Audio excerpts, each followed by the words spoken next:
j'étais en train d'évoquer le cas de l'Union des femmes pour le développement de Yoff, qui est en tout cas très suivi au niveau des plateaux de télévision.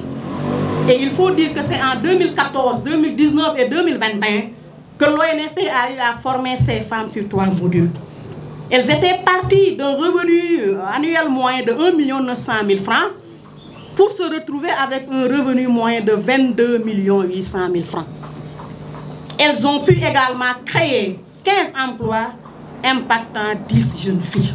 Il y a aussi la situation du GIE Niak Djariñu de Keur Massar. Ce GIE qui était parti d'un revenu mensuel moyen de 175 000 francs pour se retrouver avec un revenu mensuel moyen de 1 120 000 francs, a eu même à avoir une autorisation FRA et un code-barre pour importer ses produits à l'extérieur. Avec, bien entendu, la création de 99 emplois, dont 2 ayant impacté des hommes et 97 ayant impacté des femmes. Il y a également la dimension inclusion sociale et territoriale. C'est dire que l'ONFP se déploie partout sur le territoire national pour former les bénéficiaires. Il me plaît de citer le GIE Chilandiaï, Chilandiaï étant à quelques kilomètres de la Gambie, qui a été formé en TCL en 2017.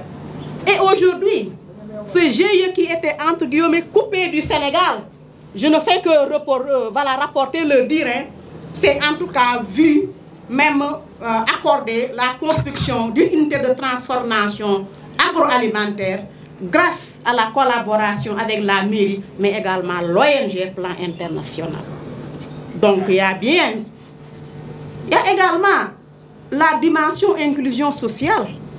L'ONFP a formé des personnes handicapées de la région de Kaolack en sérigraphie couture. Et à l'entame, ce GIE-là n'avait pas d'activité collective et n'était même pas éligible au fonds de réadaptation à base communautaire. Et après les formations ONFP, bien entendu, ce GIE-là s'est vu attribuer un financement de 2,5 millions de francs CFA par l'action sociale, finalement non remboursable.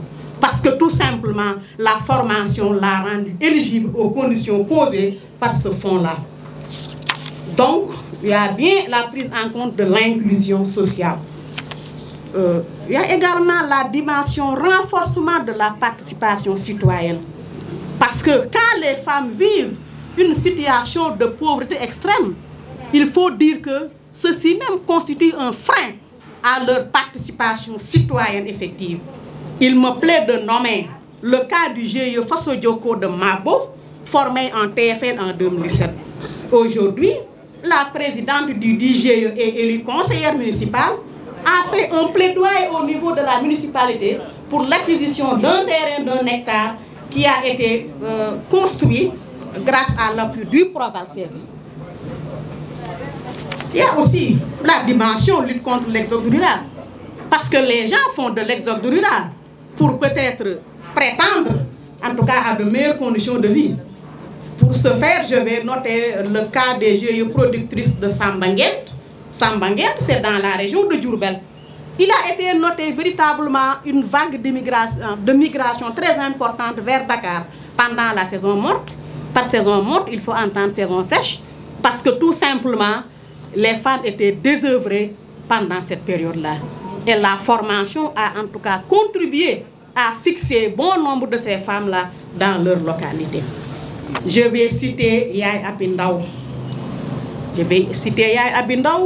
Pour aborder la dimension même de reconversion des formations ONFP. Yaye Abindaou, à l'entame, était une vendeuse en pharmacie. Elle est à Kaolack. Formée par l'ONFP en 2009. Et figurez-vous, sa reconversion complète a été faite dans le domaine des céréales locales. Et elle est même l'initiatrice du GIE Ikian. Elle a mis en place une unité de transformation. Elle a créé 14 emplois permanents. Elle a réalisé un chiffre d'affaires de 12 579 750 francs de janvier à octobre 2018. Parce que c'était le dernier suivi que j'avais fait à l'époque. Elle est par ailleurs présidente de la coopérative de l'agroalimentaire de Kaolack, formatrice à l'université du Sine Saloum en TCL, mais également pour beaucoup d'autres organismes.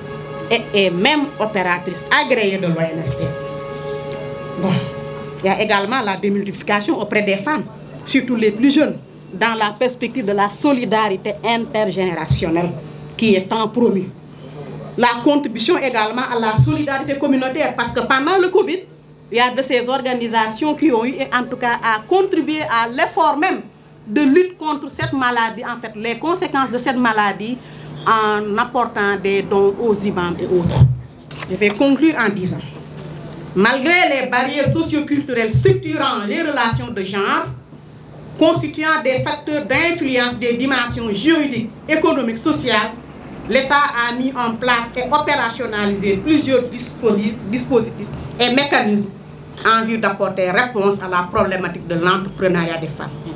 La qualification professionnelle procure le pouvoir économique, et le pouvoir économique est en effet un levier pour l'accès aux autres pouvoirs, notamment les institutions matérielles et immatérielles. Immatérielles, je le dirais, pourquoi immatérielles? Parce que la reconnaissance par son milieu, la crédibilité est entre autres conférée par la formation. Les formations contribuent à l'inclusion sociale, économique et à l'équité territoriale, comme du moins, comment dirais-je, évoqué plus haut, parce que tout simplement, nous adoptons une démarche d'arrimage de nos formations aux potentialités locales et opportunités d'emploi. Optique vraiment encouragée par la garde, la gestion axée sur les résultats.